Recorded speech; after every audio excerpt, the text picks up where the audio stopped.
Hey everyone, and welcome back to today's Bible study. We are in the book of Daniel and we're on chapter 7 today. So we finished off chapter 6 with Daniel in the lion's den. A wonderful story.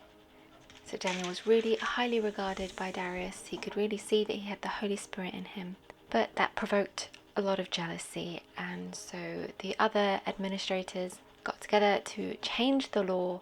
They played into Darius's ego to say, okay, make yourself God for a month, and anyone who prays to anyone but you needs to be thrown in a lion's den. Daniel was just not going to bow down to that, and he continued praying to Yah 3 times a day as per usual, and so lo and behold, he was thrown into the lion's den.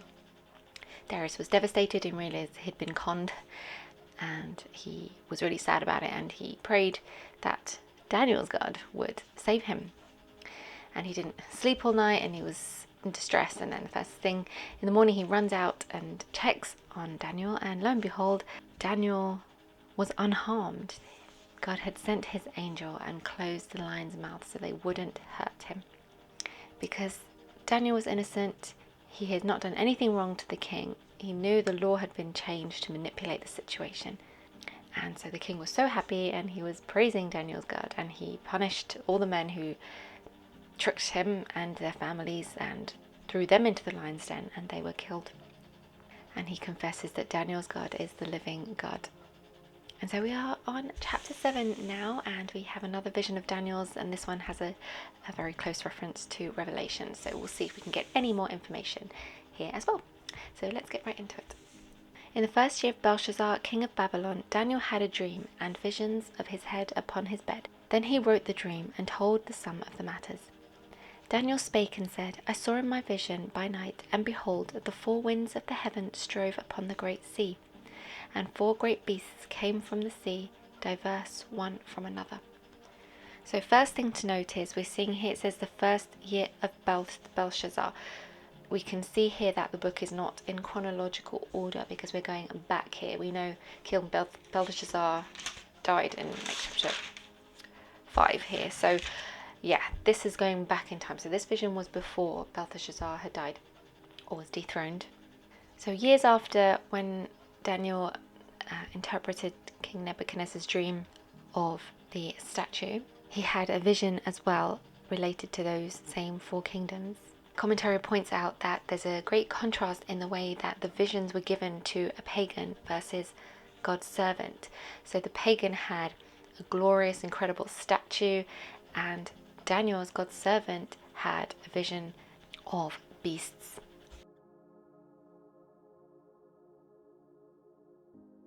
So Daniel is saying he saw the sea. Another commentator says that's likely to be the Mediterranean. There was a big stir. The winds of heaven had stirred up the sea, and that gives the impression of chaos. And the sea is often sometimes used to depict Gentile nations as well. And 4 great beasts have come up. So they're all different, and they've come up from the sea. All right, let's read about the beasts. The first was like a lion, and had eagle's wings. I beheld till the wings thereof were plucked, and it was lifted up from the earth, and made stand upon the feet as a man, and a man's heart was given to it. And behold, another beast, a second, like to a bear, and it raised up itself on one side, and it had 3 ribs in the mouth of it, between the teeth of it. And they said thus unto it, Arise, devour much flesh. So the initial beast was like a lion, but his wings were taken away and given a human heart. My commentary says that the first beast represents Babylon. Could be referencing when Nebuchadnezzar went mad and had to be humbled to give God glory.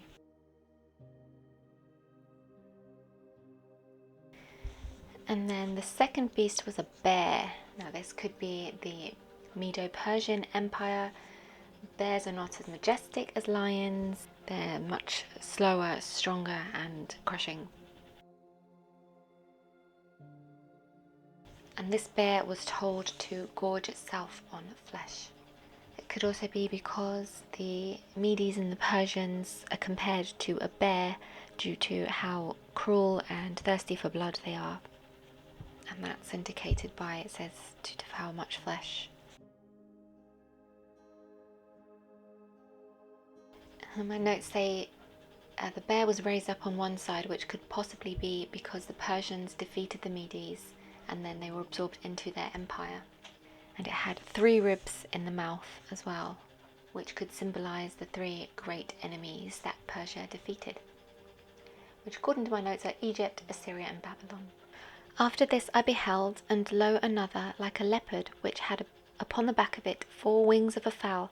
The beast had also 4 heads, and dominion was given to it. Right, so the leopard people believe could be the Greek Empire. Leopards are known for being incredibly fast and having sudden, unexpected attacks. Apparently history says the Greeks under Alexander the Great had defeated the Medo-Persians in just a few months. And by the time Alexander the Great was 30, he had conquered the world. And so the 4 heads could refer to the 4 kingdoms in which Alexander's domain was split after he died. So far we've got 3 different animals. We have a lion, a bear and a leopard, and they're all mighty and powerful, and they all dominate their prey in very different ways. So we have the lion that devours, the bear that crushes, and the leopard that springs upon its prey. So yeah, we're seeing this prophetic vision here. The Babylonian, as in the lion kingdom, was what was dominating in Daniel's day.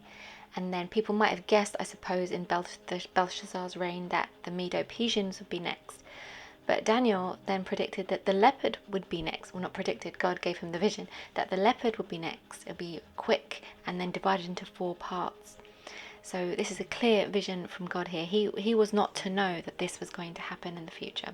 But obviously God knows the future and has been revealing details of it through his prophets.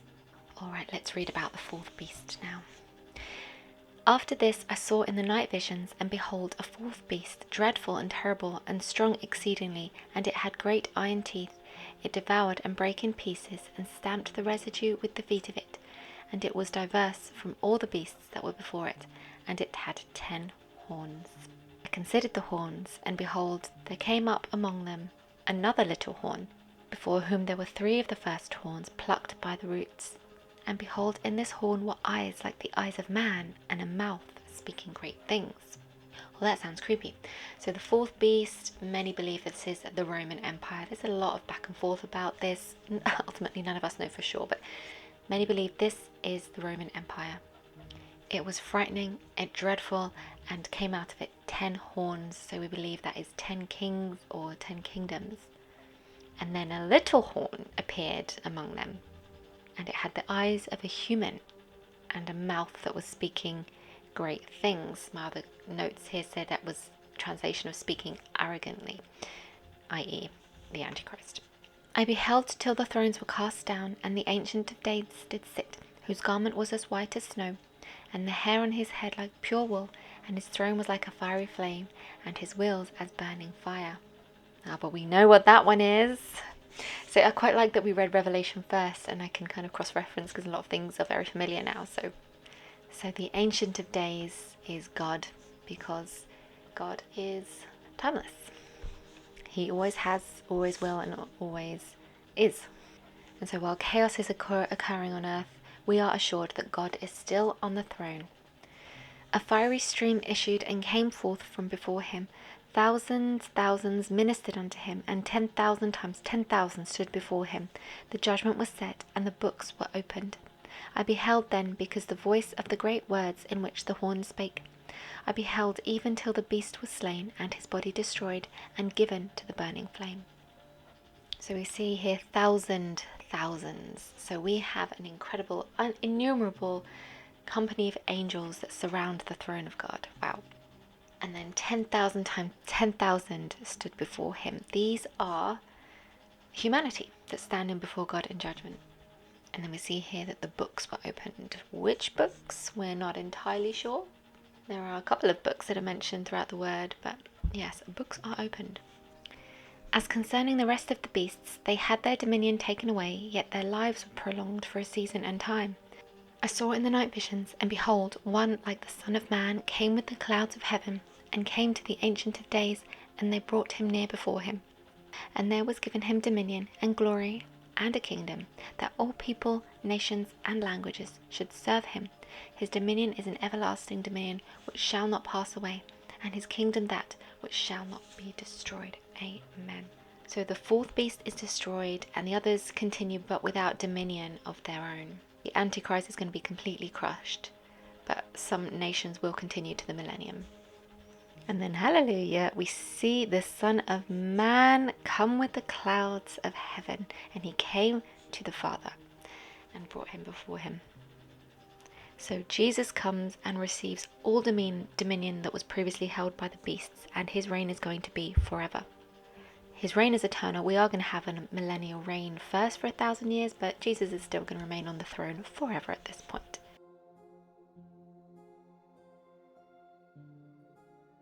Okay, now we're going to interpret the vision properly.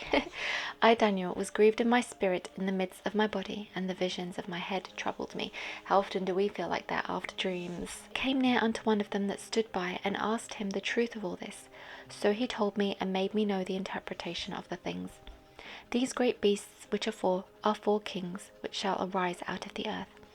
But the saints of the Most High shall take the kingdom, and possess the kingdom forever, even forever and ever. Ooh, I like that. Alright, so let's just pause here for a second. So Daniel was grieved in his spirit. So it could be that he actually saw more than what he wrote down. You know what dreams are like. You remember them really fresh, but then within like 10 seconds or so, the accuracy of your dream fades, and you kind of start questioning. You're like, wait, what did I actually see? And sometimes you're just left with a feeling of being disturbed, and you can't pinpoint exactly what happened.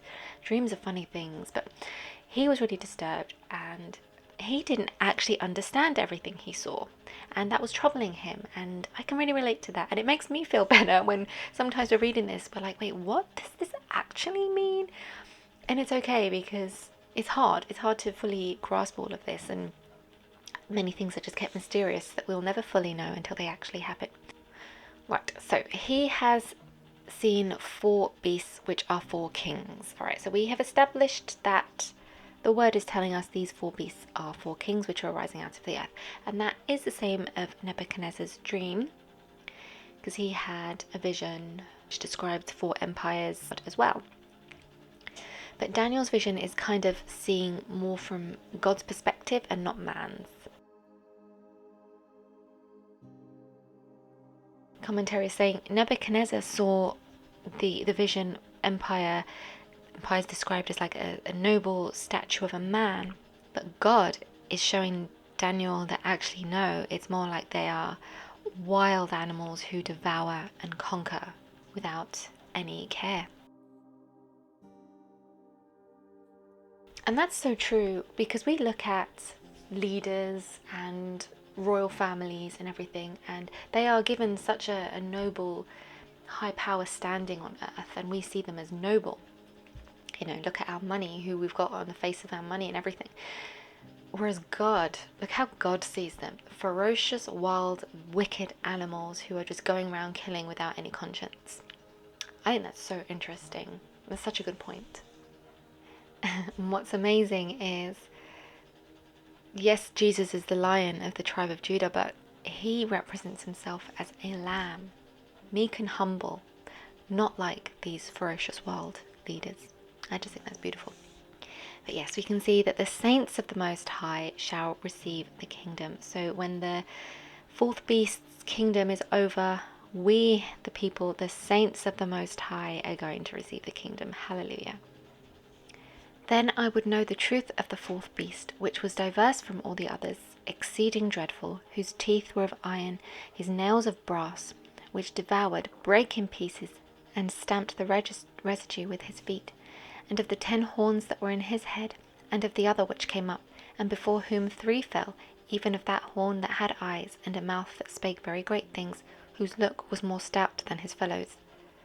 So Daniel was saying the fourth beast was like really scary, and he wanted to know what this depicted, because this one wasn't fading away into history as the other 3 were.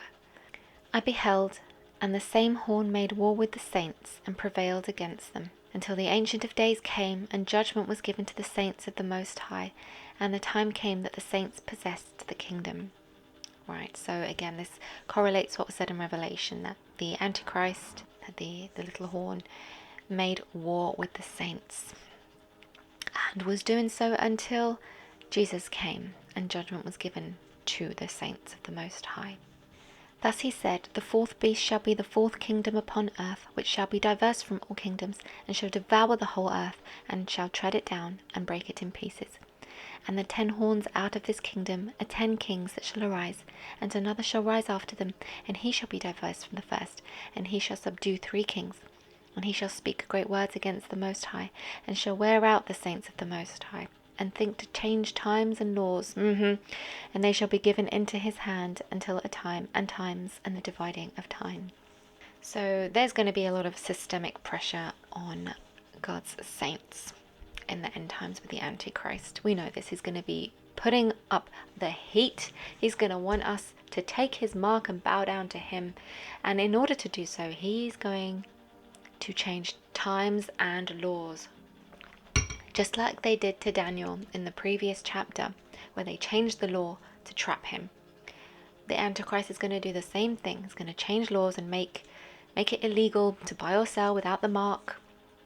Probably banning Bibles and talking about Jesus. And he's going to be seemingly successful until he won't be.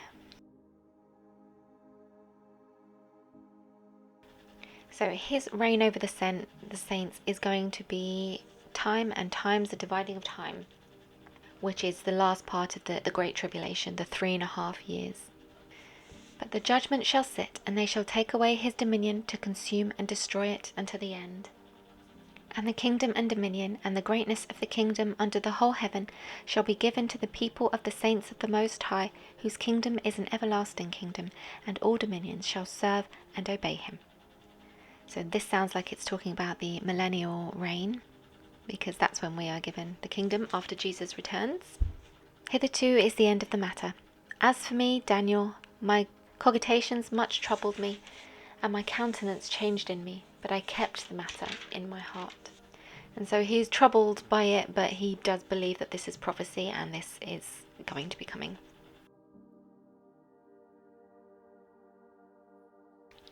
Wow, so there you go. That was a great chapter, very challenging to try and interpret all that is going on here. So I'll be interested in your insights and whether you got anything different. But obviously it's very close correlation between the story of Revelation and Nebuchadnezzar's vision as well with the statue. So a lot of things are all coming together and making sense and showing the prophecy of the end times. So let's do a quick summary. So Daniel is back in the first year of King Nebuchadnezzar now, back in the first year of King Belteshazzar, and he had a dream of these 4 beasts. So we had Nebuchadnezzar's vision of the statue, which was very similar and had the same kind of rules and reigns as well, and now we are seeing the vision from God's point of view, which is much less of these are royal powers and glorified men ruling the earth, and more like these are ferocious wild animals, like who are just going around to kill and they don't care about what happens to people. So the first beast was a lion, and this could represent Babylon at the time, because lion is majestic and powerful and was humbled because the wings were plucked and it was lifted from the earth and made to stand on its feet as a man and was given a man's heart. And then the second beast was like a bear, which could be the Medo-Persians, and the 3 ribs could symbolize the 3 enemies that they defeated, and it went to devour much flesh, which goes to show what kind of cruel and hungry for blood leadership that was at the time. And then we have the leopard, which could be the Greek Empire, because at the time these were prophetic when Daniel was writing them as well, but they came to pass because the leopard, its attack was so quick, and that's what Alexander the Great's attack was. He'd achieved it just in months. He'd had world dominion, and the beast also had 4 heads, and after Alexander the Great's passing, the kingdom was split into 4. And then he had a vision of a 4th beast, and this one was awful. It had iron teeth, and it was different from all the other beasts before. It had 10 horns as well, which Many believe this could be the Roman Empire to come. And then from these 10 horns, another little horn came out. And these horns had the eyes of man and mouth speaking great things, which was blaspheming against God. So this little horn could be the Antichrist who's blaspheming. And then he beheld until all the thrones were cast down and the Ancient of Days did sit. So that's God who was on the throne. Garment as white as snow, hair on his head like wool, with a fiery throne. And then we can see innumerable angels and heavenly beings ministering to him, and then 10,000 times 10,000 stood before him, the saints, as the books were opened. And then the blaspheming Antichrist spoke, and he was slain, his body was destroyed and given to the burning flame. We know he was cast into the fiery pit. The rest of the beasts had their dominion taken away, but their lives were prolonged, so some nations would still continue into the millennial reign. And then we had a vision of Jesus coming in the clouds, and Jesus was given dominion and glory over everything, and that everyone, all nations and languages, will serve him, and his dominion will last forever. So Daniel was really distressed at this vision, and he couldn't actually interpret it, and that was frustrating him. So he came near unto one of them that stood by. We don't know who that was. It could be an angel, but he was given an interpretation. And it said, the 4 beasts represent 4 kings, which will arise out of the earth. But the Most High is going to take the kingdom and rule forever and ever. And so he went into more detail about the 4th beast, which was really different from the others and really ferocious and really scary, and had the 10 horns and then the little baby horn, and was blaspheming. And this little horn made war with the saints and did prevail against them until God came and judgment was given to the saints, and the time came that the saints will possess the kingdom. So this kingdom that's coming is going to devour the whole earth. It's going to tread it down. It's going to break it into pieces. And the little horn that's going to come from the 10 is going to wear out the saints of the Most High, and is going to try and change times and laws, and it will be given to his hand until the 3.5 years of the Great Tribulation is over. But the judgments sit, and they'll take away his dominion and consume it and destroy it. And the heaven and kingdom is going to be given to the saints of the Most High, whose kingdom is an everlasting kingdom. And so Daniel was troubled by that vision, but he believed it to be true, and he kept the matter in his heart. So there we go. Woo, that was a long one. I hope you enjoyed that. Please do leave any thoughts and takeaways, and perhaps any connections with Revelation that you pointed out and found interesting. I would love to know what your thoughts are on that. Remember, Jesus loves you. God willing, I'll speak to you soon, and until then, have a blessed day. Bye. And Daniel just was not... Did I say Daniel? I hope I said Daniel this whole time and not David. In the 1st year of Belshazzar, and there was given him king dominion. Oh, let's highlight some stuff. I don't know whether I'm going to include that. I'm hungry. How much more do I have? I want to eat my food. Okay. Oof. Gosh. Cogitations. Much.